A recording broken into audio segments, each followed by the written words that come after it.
Morning.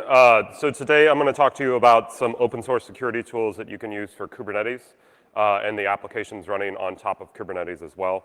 As the gentleman said, I'm Michael Ducy. I work for a company called Sysdig. We have several open source projects that are focused on not only security, but also performance and troubleshooting. And my role is pretty much, well, a lot of things with those open source projects. Ask me what my job is and I'll tell you. So for the agenda, we're going to talk about kind of the layers of container security and how a lot of people in the Kubernetes world is starting to kind of categorize things. We're going to talk about some of the challenges of container security, and kind of interspersed as we go through each layer, I'm going to talk about open source tools for each layer. The two things that I'm going to concentrate on the most and spend the most time on is the build layer and then also the runtime layer as well. So when you think of the layers, you can kind of think of them like this. So we have the underlying infrastructure, and then we have the applications that reside on that infrastructure, and somehow we need to package up those applications in a reproducible format that you can use to deploy to the infrastructure. And so when we think of the infrastructure layers, we tend to start to think about things like host security, networking, cluster security, the container runtime security as well, and how do we lock that down. In some ways, there's a lot of what we do in the host security and the networking world and cluster security world are very basic, and we are just adapting things that we've been doing for years in the security world to the infrastructure layer. So on the build process, we tend to think of things as the problems or challenges that you're trying to solve is understanding where the software comes from that you're going to be deploying to your infrastructure. So who's heard of the term shift left or shifting left, right? It's a big buzzword these days. I think that we tend to think of it that we're shifting responsibility to the left. I think what you really want to focus on is that we're shifting choice to the left. And so we're empowering the teams at the beginning of the process with a lot more choices in what they can choose to actually package up and put into those containers. And then these containers start to become a black box. And so if we start to think of it as that way, that the choice is shifting left, we have to understand how do we help them make good choices, as my wife would tell my kids, or as I would tell my kids, make good choices. And so developers, much like children, I guess, we need to help them make good choices. No offense to any developers in the room. On the runtime level, we want to think of things, just so we look at these things then in this way. I was too caught up in my joke and that it landed really well that I forgot to cover these. So we tend to make good choices around where our software comes from and the artifacts that we're putting in and verifying that we're getting the thing that we expect. And then also vulnerability management, not only from the upstream operating system perspective, but also application vulnerabilities. And then at the runtime level, the runtime level is where things really start to begin to change from the way that we've done things traditionally. The build system is very, very similar to what we've worked with before, that we're just creating an artifact. And by the way, I think that all of distributed computing's problems are just about how you ship an artifact around and how you make that secure. And so when we have that artifact and we're going to have that artifact running, we need to think about how do we get secrets into that artifact. How do we do things like service or container admittance? And there's a lot of open source projects right now that are starting to focus on that. Spiffy and Spire is one, and as well as this technology that's been coming out called service meshes, do a lot around that layer. And then anomaly detection and forensics is also something really important. So containers don't last long. They spin up, spin down very quickly. And so that container might go away within a matter of minutes after it's spun up. So if it got compromised in that time, one, how do you know? And then how do you look into that container to actually know what was going on in this object that no longer exists and you can't get back? Some challenges is that, as I already mentioned, decisions are pushed to the edge or pushed to the left. Containers are very ephemeral. There are some benefits, though, because your attack surface has been reduced if you're building a container properly. You don't necessarily have all of the traditional tools inside of that container that an attacker might need to then go and bounce someone somewhere else once they've got into the operating system. And then resource isolation. Resource isolation in the containerized world has its benefits, but it also has its drawbacks. If resource isolation gets broken in a containerized world, then they have access to the entire host. Or if a privileged pod, somebody gains access to a privileged pod, they have access to the entire host. And so it's much easier to break, well, I wouldn't say that it's easier to break isolation from hypervisor in a hypervisor world. I would say that the way the resource isolation works is that if resource isolation gets broken in a containerized world, I think you have many more problems than you would in a hypervisor world.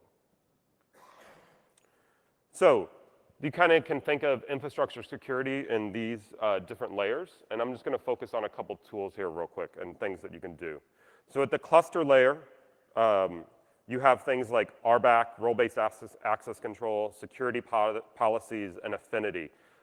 Most of the schedulers in the container cloud native world and Kubernetes has this thing called affinity. So you can actually have workloads that are scheduled and you put them, you can basically say, I never want this workload to be scheduled next to this workload. So if you have a workload that's processing sensitive data and you can isolate that over onto its own hosts to process that sensitive data, and then you don't have things like your web front end running right alongside of it, right? On the host and container runtime side, and by the way, most of these are all configurable in the YAML or JSON that you ship up into Kubernetes. So these are all well-documented things in the Kubernetes world. There's host container runtime security, focused around seccomp, SE Linux, and AppArmor, tools that we've been using for a long time on the host layer. But then also an important one that we need to start to focus on and make sure that your developers are putting in are resource constraints.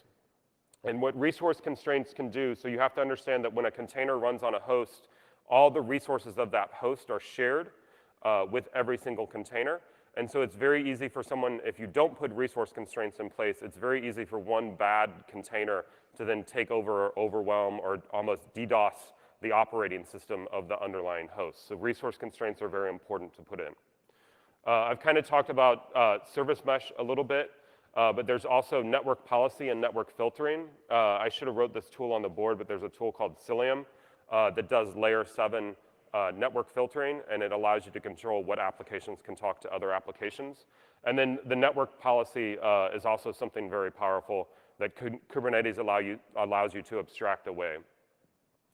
And then some tools that kind of help check whether if you put all of these layers in place. There's one by a company called Aqua called KubeHunter, and KubeHunter will actually go and pen test your Kubernetes cluster to look for common misconfigurations that allow people to have access. So things like dashboards being exposed or the what's called the kubelet API endpoint being exposed. So every single node has a little daemon that runs called the kubelet, which allows that to talk back into the Kubernetes master, and that's how workloads get scheduled. That API, if you leave it open, it can be compromised, and it has been compromised. So KubeHunter will look for kind of those common things that you might be doing wrong. KubeBench is another tool by Aqua as well, and this allows you to kind of benchmark your Kubernetes infrastructure against the CIS benchmarks. And then another tool that I think is pretty powerful but still pretty early is KubeSec. What KubeSec will do is now that we've shifted power and control to the left and into the developer's hands, what you can do with KubeSec is when that YAML that they give you to deploy their application to put into Kubernetes, KubeSec will actually check that YAML to say, is this following best practices? Are they running as a user? Are they trying to launch a privileged pod? Are they mounting up file systems we don't want them mounting up? And other things like that as well. So KubeSec goes to the left, and it allows the developers to actually sanity check, and you can stop a build if their deployment doesn't have some of the things that you want to have on in that deployment. So resource constraints, network policy, pod security policies, and so forth.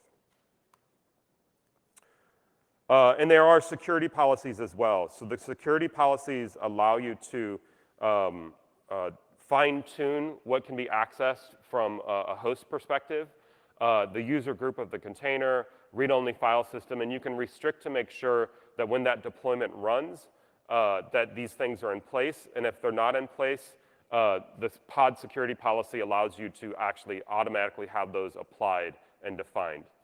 The only thing the developer would need to do is specify what pod security policy they're wanting to use. So on the build security side, so I'm going to talk about a tool called Encore here. So when you think about everything that needs to happen from a security perspective to get the container out and running in the application, there's lots of things around static code analysis and source code dependency checks and other things like that. When we get into the build level, what we want to start looking at are things like build artifact scanning, doing the dependency checks again, configuration checks, as well as other best practice checks as well.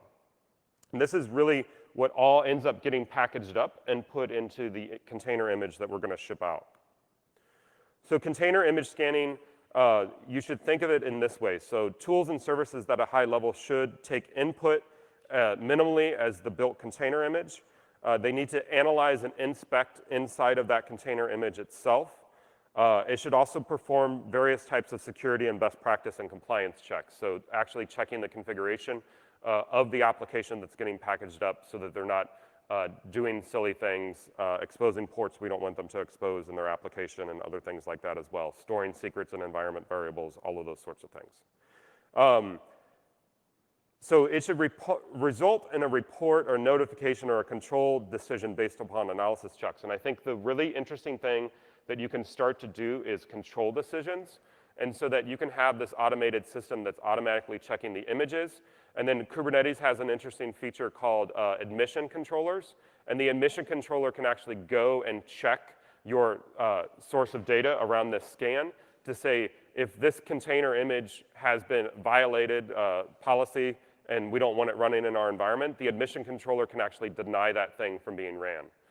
The other cool thing that you can do with this in the world of Kubernetes is that you can have what's called a mutating admission controller, to where if they ask for a particular container image, you can say, no, you need to run this container image instead. So you can make them and force them get onto an image automatically that's been scanned and has been checked. So the Encore engine is container native, so it has idea of what a container is. And one of the problems is that when you try and take some of these tools that have existed for a while and run them in this environment, they don't have the construct or an abstraction of what a container is. So it becomes much harder to use them. You run it as a service, and it has a broad API that you can interact with. And it has policy checks that you can customize for security best practices and other things as well. So there are different types of checks that you can do. So you can do OS package checks. You can also do third-party checks as well for things like NPM, Gem, and Java dependencies as well. You can look at the file names and the contents of the files as well. You can also look at the build metadata itself, so the Docker file as well, and making sure that inside of the Docker file that best practices are being followed and we're not pulling things from locations that we don't want them to. It'll check for software vulnerabilities not only in the operating system packages, but also in third-party packages. And it can also check to make sure to see if secrets are being packaged into the container image somehow as well. So the way that you end up using it is that you put it in your delivery pipeline. So developers would ship their code to Jenkins like they always do. And then you have a check that actually goes through the Encore analyzer. It does an evaluation as well. And then it uses a database to store all of the information. So it'll pull the vulnerability information for you from various locations, store it in the database, and do the evaluation. If the image fails, then you can go back to the developer and have that feedback loop and tell them that their build failed. But you can also choose to, depending upon what your risk level is for the application, you can decide to let the application go forward. So Encore is very flexible with what you can do in the policies. And you can say, well, at least I want to know that I'm running this piece of code with this medium vulnerability in it. It's not a high or severe, so I don't feel like we need to patch it right away. We can go ahead and ship it out. So I'll skip this architecture slide because I'm going a little slow, I feel. So there's different ways to install Encore. You can use it via a Docker Compose file. You can run it directly from the command line as well, so it's pretty easy to actually stand up and use. You can also run it as a Helm chart. So Helm is definitely starting to become kind of the standard for deploying Kubernetes applications. So you can deploy it via a Helm chart as well. I wouldn't recommend taking a picture of this and trying to run those commands.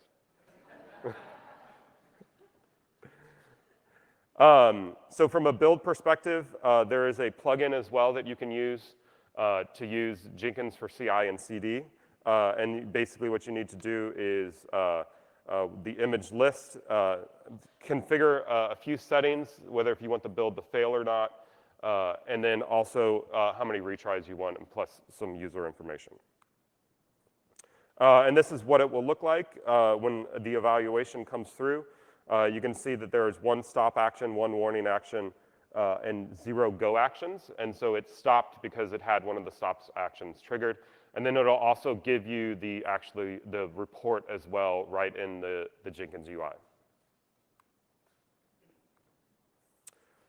They also talk about, you also can do, as I said, the admission controllers as well.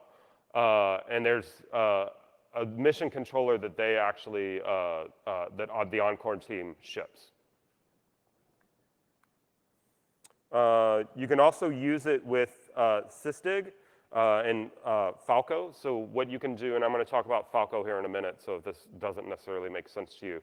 But you can basically, what we wrote a little integration that what will happen is that it will automatically generate Falco rules based upon images that are kind of, I don't want to use the term, on a list that you don't want blacklisted, but I don't know another term besides blacklisted, but that's a term we should probably stop using. So we should, basically what will happen is then when we see one of these container images try to get ran, we'll send a notification and let someone know. And so I'll cover Falco here in just a second. All right, so on the runtime security side, let's talk about service admittance a little bit. So service admittance, I'm not going to cover it, but basically what it is what's allowed to run a service. So what's allowed to be part of that service, that microservice, and does the application actually fit somebody who I want joining that particular service? Secure secrets are all about how applications authenticate. So basically, how do we get secrets into the container? So using tools like HashiCorp's Vault and other things like that as well. There's anomaly detection. So how do I know if my runtime environment is being tampered with? You can also think of this as kind of traditional host intrusion detection system as well. And then forensics. What happened if something was compromised as well? So I'm going to focus on the anomaly detection side here. So it gets interesting when we think about the changes that containers have brought us. So because what's in a container is much more well scoped as to just what you need to actually run the application. You have a much smaller footprint. And because you have a much smaller footprint when you kind of have this abstraction of a container, you know what you expect. So you know that the container is going to maybe write to these particular directories. You know that these processes are going to be running. And you know that with a high degree of certainty that it should only ever be listening on these ports. And if you start to violate those things, and maybe further in the build, or earlier in the build process, you detect that all of a sudden we're listening on a new port, you can stop that build and say, okay, like we're listening on a new port now, when were you going to tell me that we needed to add this into our rules? And you can use these types of anomaly detection to say that this container should never get shipped forward. So let me introduce Falco to you. Falco is a CNCF sandbox project focused on runtime security for cloud-native platforms. It allows you to detect abnormal behaviors in your applications, in your containers, and in your hosts. We're also adding in a lot of integrations around how do we pull data from other sources as well. So one thing that we're going to be doing very, very shortly is adding in Kubernetes audit events and allow you to write rules around those Kubernetes audit events. So anytime somebody hits the Kubernetes API and performs an action, we'll get that event over to us, and then you can apply rules to it to decide what action you want to take or whether if you just want to log it. It detects suspicious activity defined by a set of rules, and I'll show you that here in a second. It uses our sister open source project, Sysdig's filtering and expression language. So you kind of saw the expression language earlier on the screen, but I'll go through that here in just a second. What's different about Sysdig is that it uses, what's different about Falco is that it also leverages Sysdig's container and orchestrator support. So we can see on the host operating system, depending upon what container runtime you're running, what C groups have been created, what namespaces have been created, the abstraction around what a container actually is on the host operating system. We'll detect that and we'll be able to give you information around the container ID, the image name, and all of that information that you expect. From an orchestrator perspective, we'll also pull that information in from the orchestrator. So we'll tell you what pod it's running in, what services, namespace, all of that information as well. Now, when a rule is violated, what will happen is that you can alert to various locations, to file, standard out, syslog, or arbitrary programs as well.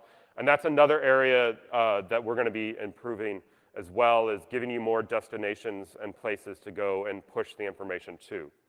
What a lot of companies do with Falco is they just use it as another mechanism where they log a lot of information. And so there might be rules violations that are going off that are more notices or informational. And they use this to actually establish what they consider normal for their environment. And then they can use this information as well if there is an incident, and they can aggregate it with other information as well to find out what actually happened in the environment at that time. And as I said, it's open source, so anyone can contribute rules or improvements. So some quick examples for you. So the first one, somebody's spawned a shell inside of a container. So maybe they're doing troubleshooting, maybe they're not doing troubleshooting. But generally speaking, running a shell inside of a container if you're not doing troubleshooting is bad. You can then go and update the container and change it from the immutable image that it's based upon, and then that never gets back into the environment, into the actual container build environment, and now you've made a change that nobody knows about. When that container dies, of course, that change is gone, and so if you need to make that change again, then you have to run a shell again. But it's also a common point where somebody's going interactive in an environment that's not supposed to be interactive. Overriding system binaries, so FD directory in that list, and they're trying to do a write. So we don't necessarily care if someone's reading from that directory, but if somebody's trying to write to the bin directory, that's a problem. A container's tried to change its namespace, so it's trying to escalate its privileges so that it could go and communicate with other containers in that another namespace. And then we don't care if Docker or Sysdig tries to change the namespace. We only care if other things change the namespace. And then, trying to hide yourself, so somebody's trying to create something under /dev that's not a block device. And that's essentially what that does, yes. Then it is not dev null, so you're not trying to write to dev null. And of course, the one that happens on all of your microservices environments, especially your cloud environments, is that somebody's trying to access the webcam. It's a joke, because hopefully you don't run. So the way Falco works from an architecture perspective, there is a kernel module. That kernel module basically takes back a stream of system calls. So these are the low-level calls that users and applications use to access things like disk, memory, network, run commands, other things like that as well. That stream of system calls goes through some processing libraries that we borrow from the Sysdig open source project. And then we create a stream of events that goes through the Falco rules engine. And if there's an alert, then we go and send that alert out to the various notification channels. We're actually making some changes here to where we're going to be much more generic at the bottom. So not only will we have a tap into the kernel, but we'll have a generic HTTP endpoint where you can then pull data from other sources as well. And then we've also made some code changes to make it much easier to add in other endpoints where you can pull data from directly as well. That'll still go through the processing libraries and the rules engine, but it gives you a lot more flexibility and a lot more that you can monitor with Falco. There's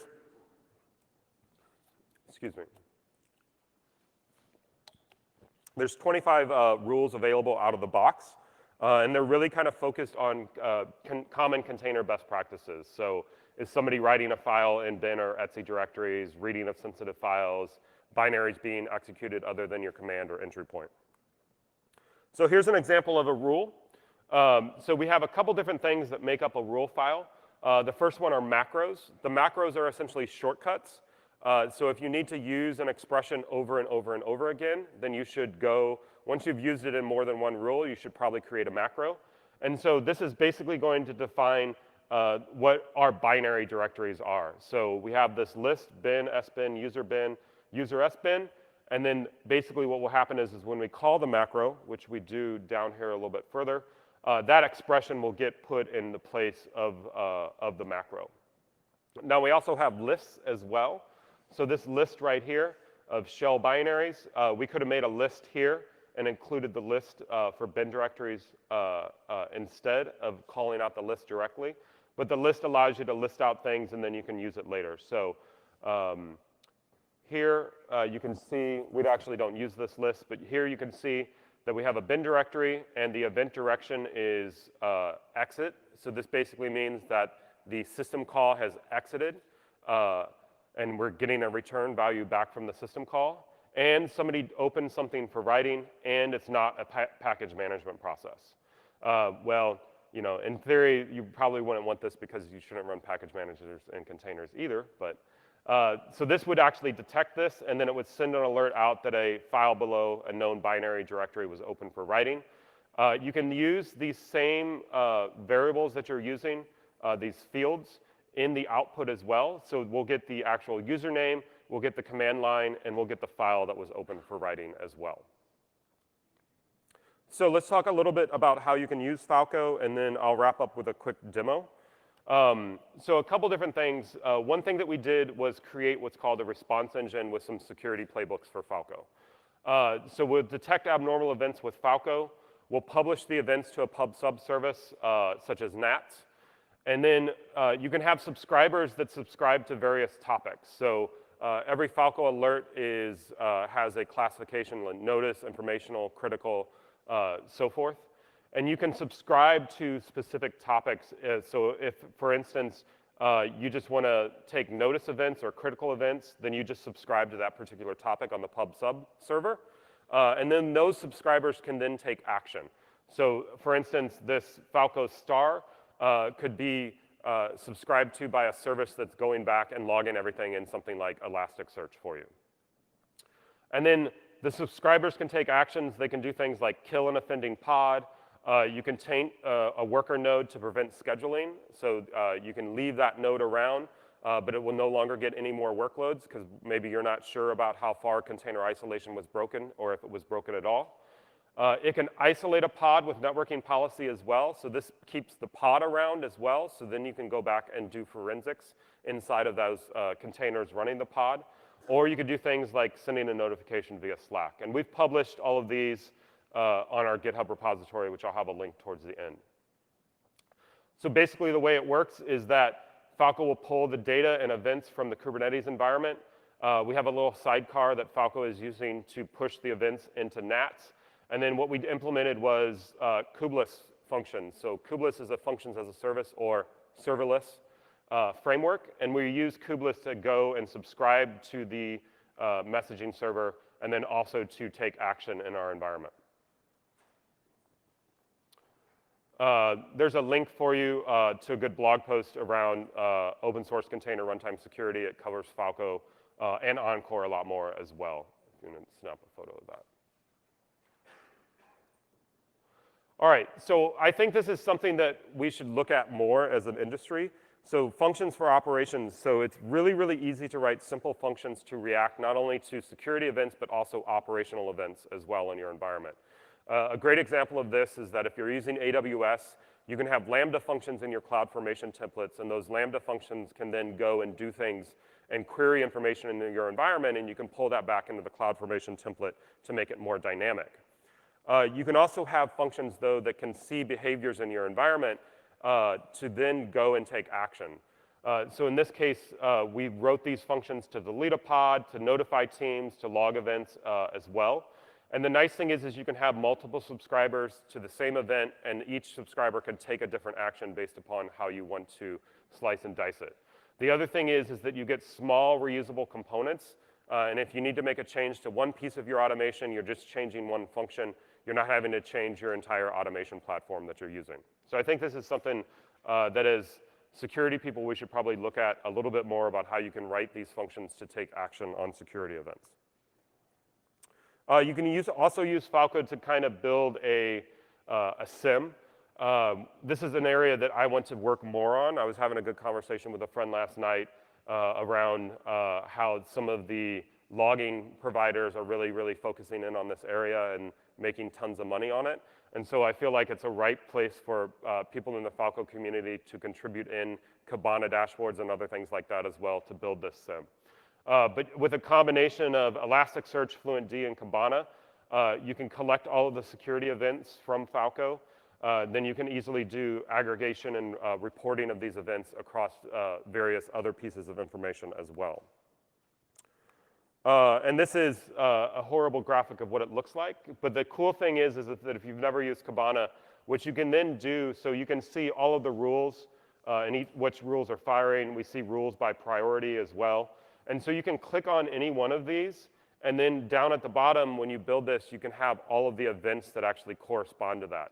So it allows you to use the graphical interface to present information, and then you can easily drill down into that interface to get more information about what the actual events are that are causing these problems. And I think there's a lot more that we could do in the community, and it's probably something I'm going to add on my roadmap to improve in the community.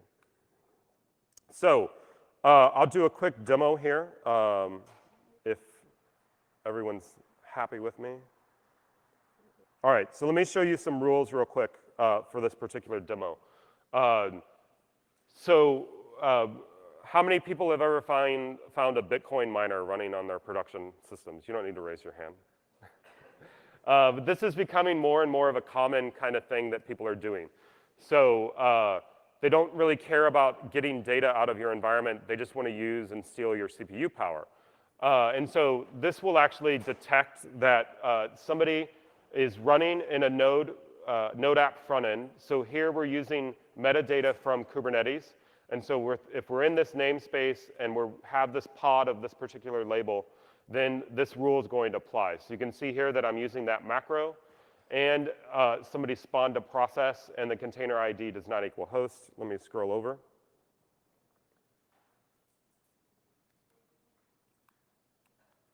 There we go. And then you can also see that the processes command line contains Stratum TCP, right, which is a common protocol that's used to connect back to miner pools. So if anyone ever runs a command with that in the processes command line, then an alert would be fired. And then the other thing that we have here is that you can list out kind of common ports that miners are using, the more popular pools.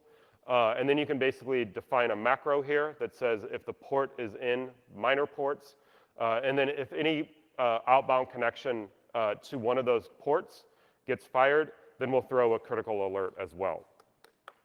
Now what we're going to do and what we're going to run to actually take action, to kind of give you an example of how simple these functions can be that you can write. So I wrote a really simple Python script that basically allows you to delete the pod. So it's going to get the priority. It's going to get some other output fields that Falco has sent over. And if the priority is critical, then we're going to log a message, and then we're going to find what namespace this pod lives in, and then we're going to go and delete the particular pod.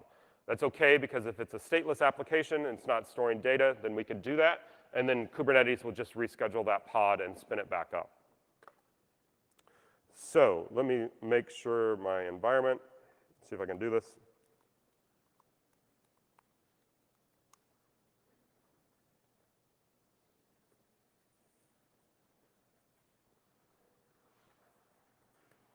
Yeah, it hasn't been too bad. All right, so you can see I've got a Falco deployed to my environment, and then I'm going to run down here kubectl get pods for the particular namespace I care about. And I'm just going to have that in a loop.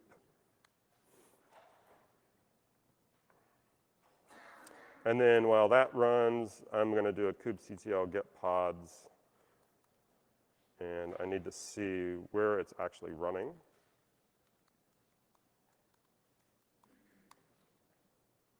All right, so go back to the window I want. So here, I have Falco running. Falco's been, so we have a daemon set. We have a Helm chart that you can use as well to deploy Falco.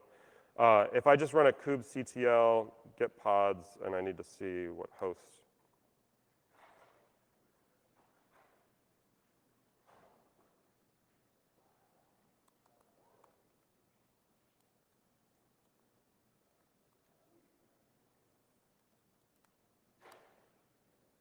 So you can see that there's some activity that Falco's already detected. So it'll see a lot of stuff. It'll see as Kubernetes is bringing up a pod and other information like that as well.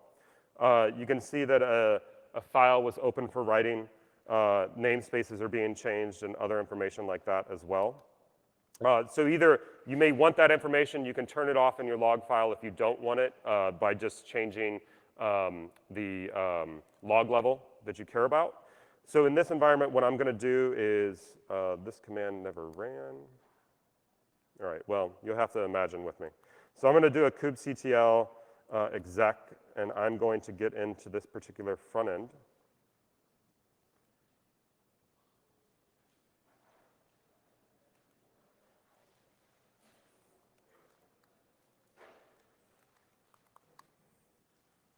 And so I got a shell on the container, and you can see right away that the message was sent across, that a shell was spawned on the container. And then I'm just going to do a curl stratum